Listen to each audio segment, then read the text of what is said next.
as sad as that is, that was utterly predictable from the events that started in 2002, when the environmental movement utterly and abjectly failed to address the environmental impacts of 2010. The third pillar of Olympism, which many of you will know, is environmental sustainability. The concept of whether there's ever a Green Games or this is a PR stunt that the IOC has latched onto as a way to convince the citizenry that they want the Games.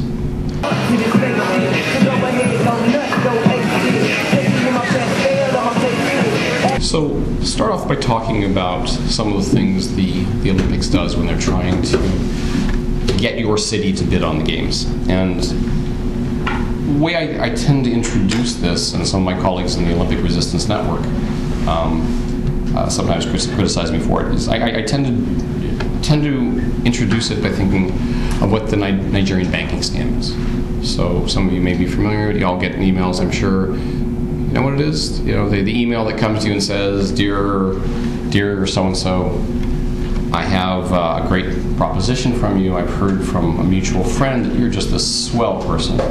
And I know that you're religious, you're whatever, and you're a good person, and I have a proposition for you because my former husband, aunt or uncle or brother or sister, I actually just got one from supposedly an American officer serving in Iraq, and so her story was they found all this gold that Saddam Hussein had left behind. Wow, cool. And they want to get it out of the country. They're going to convert it into euros and they're going to ship it out of the country. And if they don't do it really fast, the government of Iraq is going to use it to go kill other Iraqis. That's terrible. So can you help?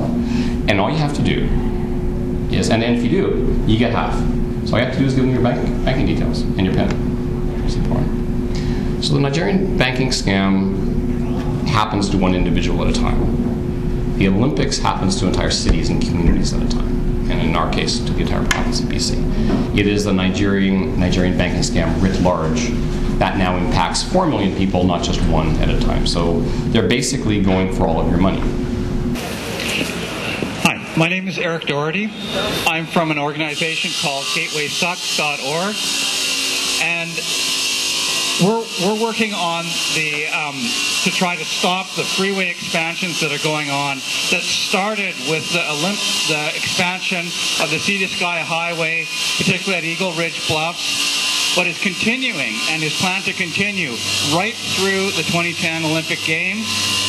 A situation where we're going to be having, if the province's plans continue, we're going to be seeing the biggest orgy of freeway construction ever seen in this province going on during the so-called Green Games.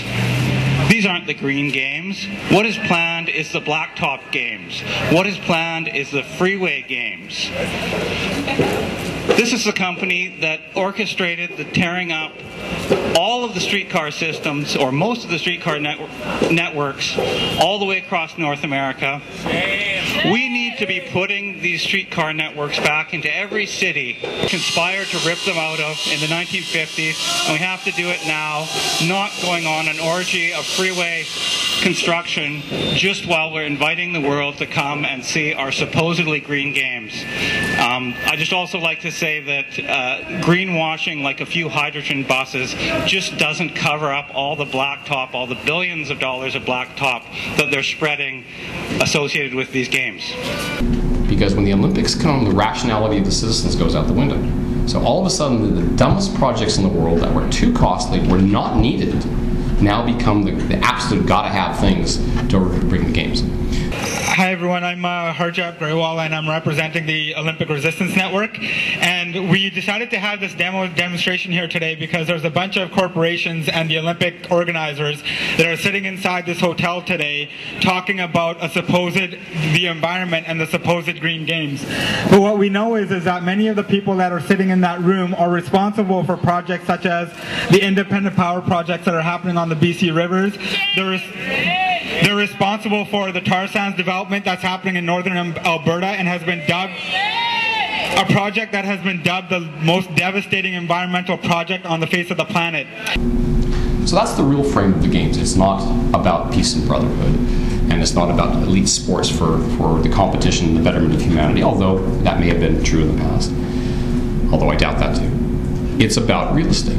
At the core of every modern Olympic Games, it's a real estate deal. And what does the IOC get? Well, the IOC gets the television marketing rights. Every time the IOC comes into somebody's town, first of all, they get an enormous amount of money during the bid. So the first stage of the candidature phase of the bid, they make $500,000 for every candidate city. That's why they try and get as many cities bidding on it as possible. When they go to their short list, usually somewhere between 4 and 6 cities, sometimes fewer. The bid when we were doing it back in 2002 was $2 million per city, and that's not refundable whether you win or lose. It's now $5 million. So they make money just doing that. And then they take half of the television marketing rights, they take half the product rights, and they have their own they have their own toys and gadgets and things they sell. So the conservative estimate is the IOC, with all their marketing and television, makes about $2 billion every time they hold the games. And they pay no taxes anywhere on this planet. Anywhere. They don't even pay taxes in Switzerland, because Switzerland curiously considers them a non-profit organization. Okay. And then they say, well, you know, it's okay that we get this money because we give most of it away. We give it to the sporting organizations, the National Olympic Committees and the International Sporting Federations, and you have to take their word for it because they don't get audited either. So we don't know what they do with their $2 billion every 2 years. So those are the kinds of things that are really going on behind the scenes. That's the real frame versus the pretend frame that they're only doing it because they love sports. Could be a reporter. Could be a cop. So the things that come out of a bid, a successful bid, and unfortunately we were successful in getting the bid, are the costs. And many of you will have seen over the last few years how the costs have escalated. So again, going back to the convention center that was supposed to cost just under $500 million turned out to cost more like $1 billion. There was Sea to Sky Highway that was supposed to cost about $1 billion, turned out to cost almost $2 billion. The RAV line that was going to be $1 billion and change turned out, et cetera. And so those things escalate out of control. And then what they always like to say is, well, you couldn't have predicted that. That was just, these are just the things that happen. But what happens at the end of the day is once you're into the process, it's very, very hard to back out of it. No level of government will try and do that. And we saw that very clearly with the Athletes Village disaster, when the city, as you know, is now on the hook for the complete cost of the Athletes Village. And the city, and again, to put this in context, remember when David Eby, you know who David Eby is, BCCLA, formerly Pivot, in October 2007 got up in front of council and said, you still have a year and a half to build enough social housing to solve the problem of 3,000 homeless people in the city. And it will cost you $300 million to do it. And members of council, this is the previous council, but there were Vision Vancouver members on it too, remember, looked at each other and said, we'd like to, but we don't have money. We just don't have it. Okay. And they blamed the provincial government, they blamed the federal government, they blamed the previous government, they blamed everybody but themselves. And yet when Millennium got into trouble